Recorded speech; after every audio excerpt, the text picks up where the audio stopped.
Yo, kamusta kayo mga friends kumalupet? Good morning.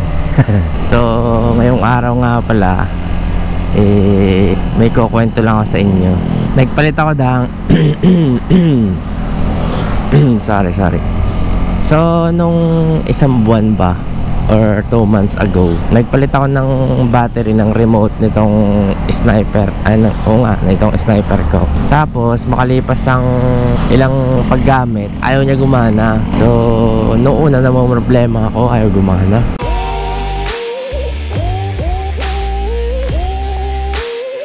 Kakapalit lang naman ng battery, bakit ayaw gumana?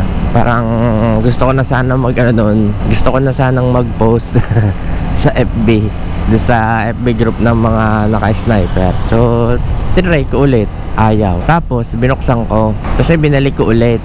Tapos pag pindot ko, ayun, gumana na siya. Tapos maya ayaw na naman gumana. Di binuksan ko ulit, kasi binalik ko ulit, ayun, gumana na ulit siya. Tapos ginamit ng tatay ko to. Hindi niya alam na gano'n yung nangyayari. So tumawag sa akin. Ayaw daw gumana ng remote. So sinabi ko, buksan niya, tapos isara niya ulit. Hindi gumana na ulit. Pag uwi niya sa amin, binigay sa akin ng remote, tapos kinabukasan gagamitin ko, ayaw naman gumana. So tinignan ko kung anong dahilan, binuksan ko ulit. Tapos nakita ko yung isang part doon na parang hindi siya naglalapat sa battery. So ipapakita ko sa inyo kung bakit. Titigil tayo dito. Kasi pala, pagka nagpalit ka ng battery, minsan ang battery ay hindi kasing kapal nung stock na battery. So paano nga ba magtanggal nito? Ganito, papakita ko sa inyo. Yan. Tapos kuha lang kayo ng pangsungkit, dahil may susi naman ako dito nakasama. Ito ang gagamitin ko. Yan. Tapos ganun nyo lang. Yan, bukas na. So ang dahilan ng hindi niya paggana is mas manipis yung napakabit na battery. So itong part na to, ito, nakaganto yan. Yan, testin natin. Diin na natin. Tingnan nyo, yun na. Tapos tetestingin natin siya.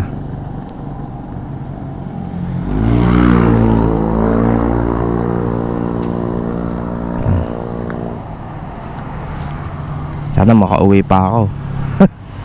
Hanip na yan. Ano ba to? Ayaw.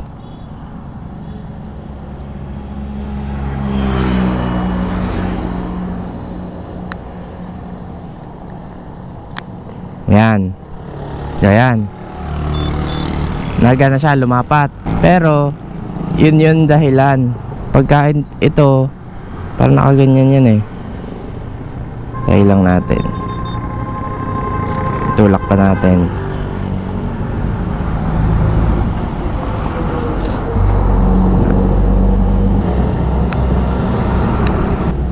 Yan o. Hindi na siya nagana mga friends. So, kahit anong pindot mo, hindi siya gagana. Yun yung dahilan. So ibig sabihin, hindi na lapat yung kailangan lumapat. Kasi nga mas manipis yung nabili nating battery. Ang gagawin lang natin, kakawang lang natin na ganito. Pero dahan-dahanin nyo lang, ingatan nyo mabuti. Kasi pagka hindi na yan kapag ka nasira to, may chance na hindi gumana ang motor natin. Kakawawa tayo. Yan, ganyan lang ginawa ko para gumana siya. Inangat ko ng konti. Yan. Tapos balik natin. At yun, nagana na siya. Ganun yung naging problema. So pag magpapalit kayo ng battery ng motor natin, kailangan tingnan nyo muna, tarahin nyo muna. Sa bagay, hindi rin naman kayo makakaalis kapag ayaw gumana ng battery ng motor nyo. So ayun, kung may experience nyo yung ganung problema, yun lang yung solusyon. Ikakawang nyo lang ng konti yung pinaka receiver ng power galing battery. Kaya Pag nagpalit kayo ng battery at na-experience nyo yun, huwag kayo matatakot. Yun lang yun. It's either walang charge yung nabili yung battery, o kaya kumakawang lang yun.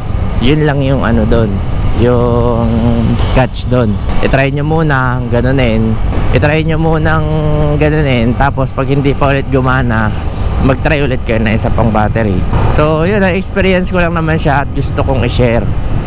Tapos atong motor ko nga pala is parang nag-aalanganin na rin yung battery ng kanyang motor. Yung kanyang battery nag-aalanganin na rin kasi minsan pagka pag ini-start ko, lumalabo na rin yung kanyang panel. Hindi kagaya nung bago pa lang siya na kahit i-start mo ang motor, wala nangyayari sa panel, matingkad pa rin yung kulay niya. Pero ngayon parang pag pinipindot ko yung starter, nagdidim yung kanyang panel bago mag-start. Ayun, pero ano pa rin naman siya, one click pa rin naman siya. Kaso nga lang, yun nga, naapektuhan yung ibang electronic parts, nagdidim yung kanyang panel kapag ini-start. So feeling ko kailangan ko na rin patingnan yung battery nito kasi wala tayong kickstarter mga friends. Tagal na rin kasi, 2 years na rin kasi. Tapos ilang odo na ba to? 22k odo na pala to. Bilis pero okay pa naman.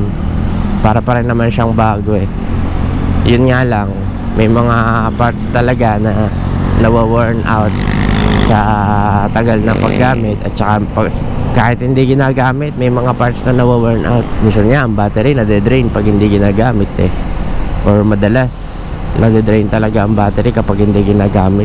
Mas maganda yung ginagamit siya kasi nakakapag-circulate yung kuryente. May lumalabas, may pumapasok na kuryente. So yun lang mga friends, na-share ko lang naman yung experience ko na yun. At sana may natutunan kayo. At sana ay kung ma-experience nyo man yun, ay ma-apply nyo itong ginawa ko, at sana ay gumana sa inyo. So yun lang mga friends, maraming salamat. At may konti lang akong paalala na maghinay-hinay kasi may naghihintay sa ating bahay. In English, don't drink and drive. Peace. Daming HPG dito sa amin lagi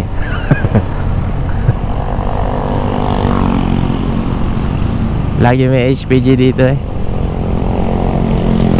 hindi nila paparahin pa kaya ako ng mga hindi na ako pinara boss. Kanina pinara ako nung papaalis. Minsan talaga maswerte tong sniper na to sa mga ganyan checkpoint. Minsan hindi na nila ako pinapansin, pinapalampas na lang nila ako.